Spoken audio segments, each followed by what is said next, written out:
Hola amigos de YouTube, estamos en un episodio nuevo sobre el libro que estamos estudiando en el mes de febrero con todos nuestros seguidores, con empresarios, con amigos de muchas partes del mundo que se han conectado con esta serie de podcasts que estamos sacando sobre libros que literalmente cambiaron mi vida y que nos los estamos volviendo a leer para que ustedes también aprendan. Yo estoy aprendiendo buenísimo otra vez cuando uno los agarra. Siempre durante estos 15 o 20 años los he estado leyendo, pero cada vez que los abro y vuelvo y leo un capítulo me impactan. Y eso es lo importante de un libro, que no lo leemos una sola vez y lo guardamos, sino que lo estamos hojeando y aprendiendo. En esta ocasión les voy a hablar sobre una gran pregunta que uno se hace en este libro, y es: ¿qué va a pasar con la educación en el futuro? Mucha gente a través de las redes me pregunta, y sobre todo cuando voy a algunos países me preguntan. Yo he tenido siempre una postura cuestionadora sobre la educación, y desde antes de leer este libro y muchos otros libros ya me cuestionaba demasiado sobre el papel que jugaba y sobre lo que yo sentía que estaba desactualizada para el mundo que estábamos viviendo. Yo mismo lo sentía. Yo sentía que el arquetipo, que el modelo que estábamos aplicando para ser educados no era coherente con lo que yo buscaba y con el tiempo que vivíamos. Y ese era un tiempo de hace 20 años, de mucho más de hace 20 años. Pero el mundo de hoy, si ya cuestionó más, los jóvenes han cuestionado más, los padres de familia han cuestionado más, pero como no tienen otra opción, se llenan de miedo y terminan haciendo lo mismo. Es decir, llevando a sus niños y sus jóvenes a las mismas instituciones obsoletas de la era industrial. Pero por supuesto que sobre el tema entonces me pregunta mucha gente cómo será la educación del futuro. Yo mismo me pregunto cómo será la educación del presente, que es el futuro. ¿Cómo será la educación para esta era que estamos viviendo, la era de la información, la era del conocimiento? ¿Cómo será la educación? ¿Cuál es la educación que necesitamos? Y claro, cuando viene esa pregunta, nuestra respuesta siempre está orientada a creer otra vez en pupitres, y otra vez en salones de clase, y otra vez en profesores parados enfrente, pero ya enseñando una cosa diferente. ¿Saben por qué nuestro cerebro hace eso? Porque tiene un paradigma. Recuerdo mucho creo que era Karen Hiss, una filósofa americana que ya es mucho decir un filósofo americano, que decía que se había hecho una prueba. Es una vieja historia que me parece preciosa para explicar lo que es un paradigma. Decía que se había hecho un experimento echando un pez que se llamaba el lucio del norte, un pez muy voraz, y en un acuario echaban aquí el pez, el lucio, dividen el acuario, y en la parte de acá echaban unos peces pequeñitos que eran un alimento delicioso para el lucio.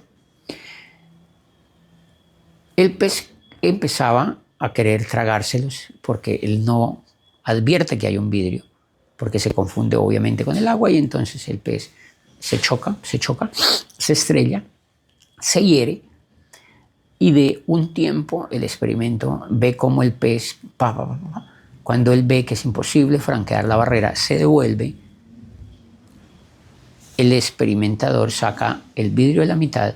Ahora los pececitos pasan por encima, por el lado, le dan besitos al lucio del norte, se le ponen enfrente de la boca, y es increíble el resultado de este experimento. Ahora no hace ningún otro esfuerzo por tragárselos, teniéndolos enfrente, pegados a su cuerpo, nadando enfrente de su jeta, y no hace ningún esfuerzo por tragárselos de nuevo. Y entonces sacan la siguiente conclusión. Dice que se ha creado en su cerebro, se ha creado el mensaje de que no es posible hacerlo por la experiencia que vivió en el pasado.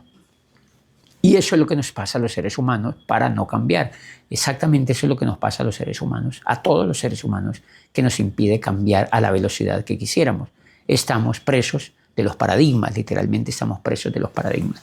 Pues bien, eso ocurre con la educación, cuando nos dicen cómo será la educación del futuro y qué educación necesita la era del conocimiento que estamos viviendo hoy. Y siempre nuestra respuesta es eso: pupitres más bonitos, computadores avanzados, una profesora con más estudio y diciendo un mensaje diferente. ¿Por qué a nuestro cerebro no se le ocurre otra cosa? Porque creemos que educación es eso. Porque el modelo que inventó la Junta General de Educación hace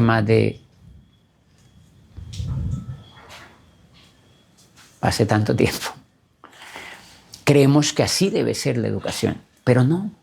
Educación lo es todo, es aquello que nos hace aprender, es aquello que nos libera, es aquello que decía Mutis, que la educación era lo que quedaba cuando lo habíamos olvidado todo. Son las habilidades que quedan en nosotros, no son datos, son las habilidades, es la capacidad de soñar, es la capacidad de emprender, es la capacidad de llevar los sueños a la realidad, es la capacidad de manejar nuestra inteligencia emocional para ser plenos y para ser felices, para ser autónomos, es la capacidad de enfrentar los problemas no como problemas, sino como oportunidades, es la resiliencia que tenemos y montones de otras cosas. Eso es la educación. La educación es la que nos hace libres, la que nos hace felices y autónomos. De manera que todo lo que nos lleve hacia esas cosas es educación. Los datos ya no importan mucho, porque los datos existen y existen gratis en todas partes. Más que nunca estamos llenos de datos. Los datos los buscamos en cualquier momento. Ya no es necesario llenar nuestra cabeza de datos porque abrimos ChatGPT y le preguntamos algo y nos lo entrega en cuestiones de segundo, con cifras, con estadísticas, con fiabilidad, instantáneo. Ya no tenemos que preguntarle a una secretaria sobre un informe porque ChatGPT no lo hace por encima de la secretaria y no se enoja, no se enferma, no pone problema, no va a tomar tinto, es una máquina. Qué cosa más increíble. Hace absurdas cosas, alucinantes. Es decir, ya nuestro cerebro ni el cerebro de los niños ya tiene que ser llenado con ese tipo de cosas, porque la tecnología los superó completamente. Por eso, todo lo que se haga de enseñar de memoria es obsoleto, absolutamente obsoleto hoy en día. Y entonces, ¿cuál sería la educación? Me preguntan. Y hay gente que me ha dicho, oye, ¿por qué no nos unimos varios de todos los que pensamos en el mundo sobre esto y los más amigos y no sé qué, y creamos una universidad? Y yo digo, claro, ellos están pensando en volver a ser una universidad como las que tenemos, pero más moderna. O sea, hello, no. En mi concepto, la educación del futuro se llama autoeducación.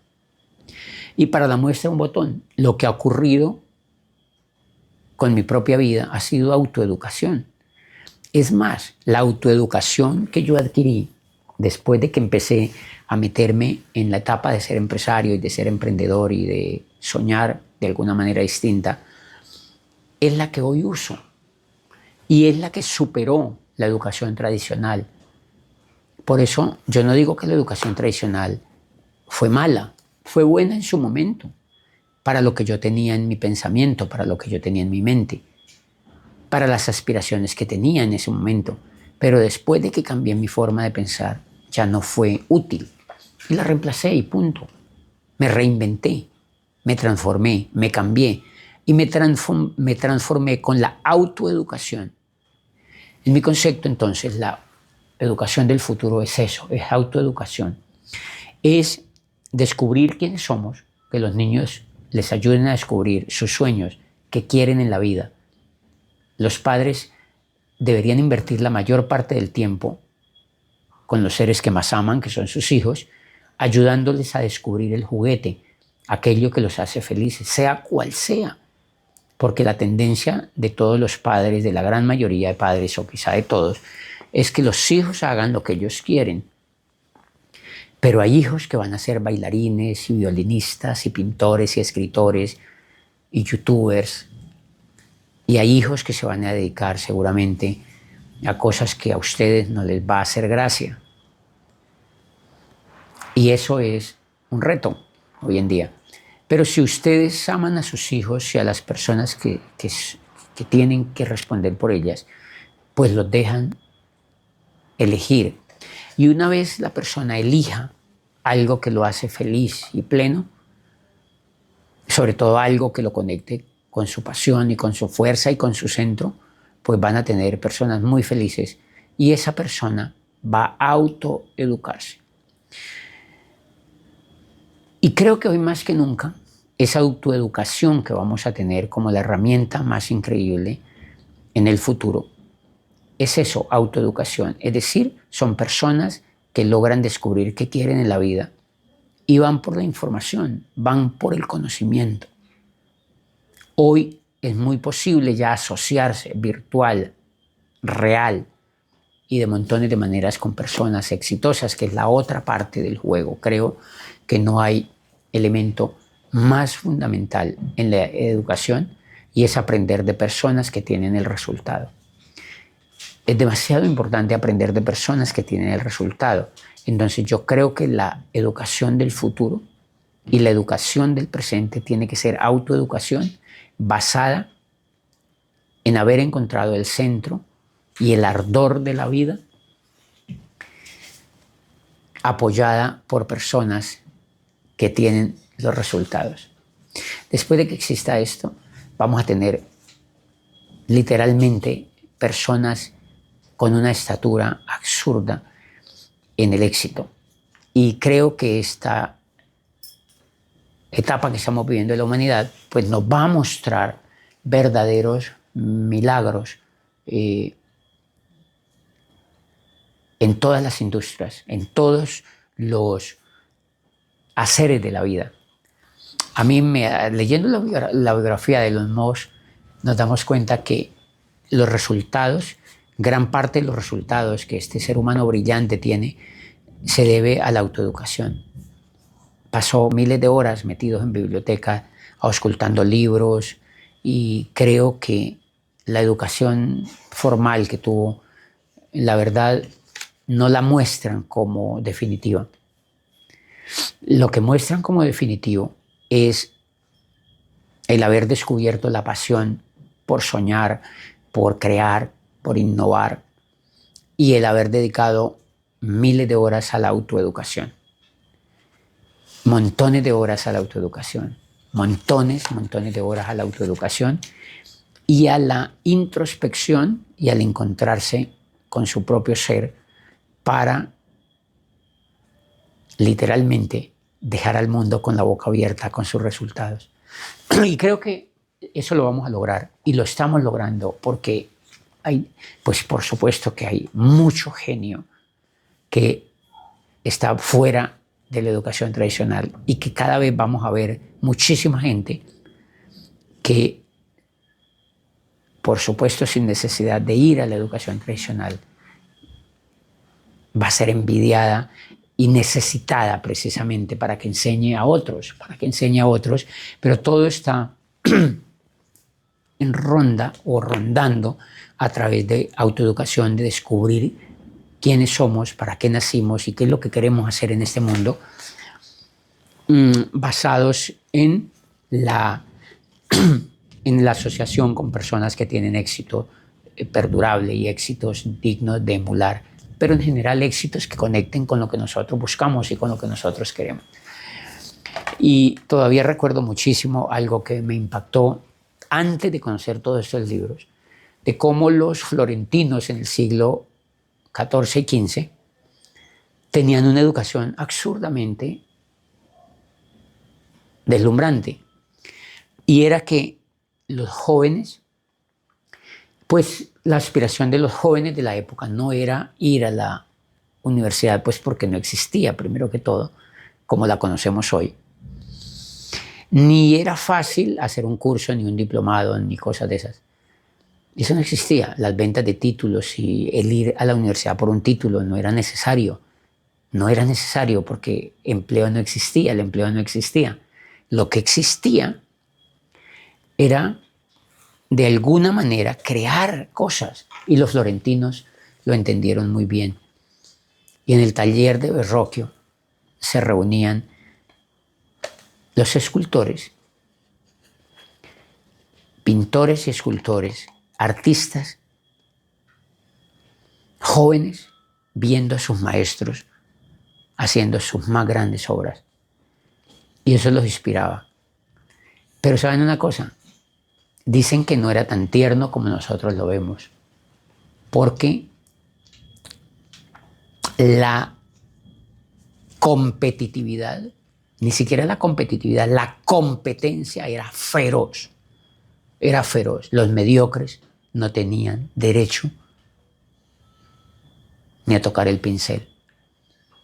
No se sabía quién era el más brillante, si Da Vinci, si Botticelli, si Tiziano o si Miguel Ángel. Es decir, por eso está la bellísima historia de cuando está pintando, Verrocchio está pintando, creo que era el bautismo de Jesús, y el notario de Vinci había llevado a su pequeño hijo, bastardo, para conseguirle un puesto en la Academia de Verrocchio para que aprendiera a pintar, porque de alguna manera había visto sus inclinaciones artísticas. Y el notario padre de Da Vinci sabía que si el pequeño Da Vinci no iba a ser artista o a hacer algo en la vida, quedaba desprotegido, porque como era un hijo bastardo, no podía heredar a su padre, ni podía heredar la profesión de su padre, porque en aquella época se heredaba la profesión de su padre. Y entonces el pequeño Da Vinci fue llevado al taller de Verrocchio, y dicen que Verrocchio le pasa un pincel a Da Vinci para que pintara la cara de un ángel, y cuando regresa al cuadro ve que ha pintado un ángel absurdamente bello con sus bucles preciosos y sus ojos deslumbrantes que miran en perspectiva y que se mueven al movimiento del transeúnte. Dicen que Verrocchio quedó tan impresionado por la belleza del ángel que pintó Da Vinci que nunca volvió a pintar. ¿Y saben por qué era eso? Era porque esta gente había encontrado su ser, su pasión, su ardor, habían encontrado lo que realmente los movía, y por eso iban al sitio donde pintaban y hacían escultura, donde estaban los escultores y los pintores. No iban a una universidad, no iban a ningún sitio de esto.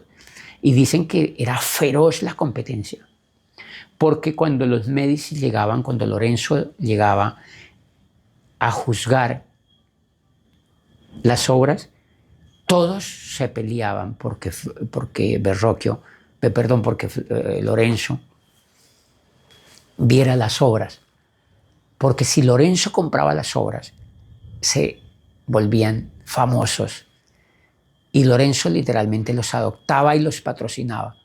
Entonces era feroz la competencia, no había puesto para los mediocres. Eso es autoeducación, y creo que esa es la verdadera educación. Pero ¿qué es lo que hemos tenido? Universidades llenas de personas mediocres que no quieren hacer lo que estudian. Colegios llenos de jóvenes mediocres que no quieren hacer lo que estudian, sino que lo que buscan es complacer a sus padres y a la sociedad de que necesitan un título para llenar un espacio en la vida. Pero miren que un cambio en la educación, sin quererlo, logró transformar el mundo. Y fue una educación que era coherente, absolutamente coherente, porque aprendían de los que tenían el resultado. Y por eso Florencia, un pueblo de 60.000 habitantes, fue la luminaria del mundo con una importancia. Ese pueblo de 60.000 habitantes que me encanta ir a recorrer las calles, he ido unas 3 veces y me encanta, quedo con la boca abierta repitiendo en mi memoria las historias que he leído. Llevo más de 20 años estudiando el Renacimiento y soñando con ese milagro que creó la educación en ese pueblo de 60.000 habitantes. Y ese pueblo de 60.000 habitantes se volvió tan famoso como fue París en el siglo XIX o Nueva York en el siglo XX. Y ese pueblo de 60.000 habitantes fue donde nació la banca que conocemos hoy, y fue donde nacieron los primeros filósofos políticos que transformaron la política o que crearon las bases de la política moderna. Y Galileo y Galilei, aquel profesor de matemática que fue capaz de ver el universo y decirle al mundo que la iglesia nos mentía cuando nos decía que la tierra era plana. Y nos mostró las estrellas y nos abrió la puerta de la libertad. Pero también las obras de arte nos humanizaron y nos dijeron que éramos mortales y que teníamos derecho a heredar el mundo donde vivíamos y hacernos cargo de él. Eso es un acto educativo.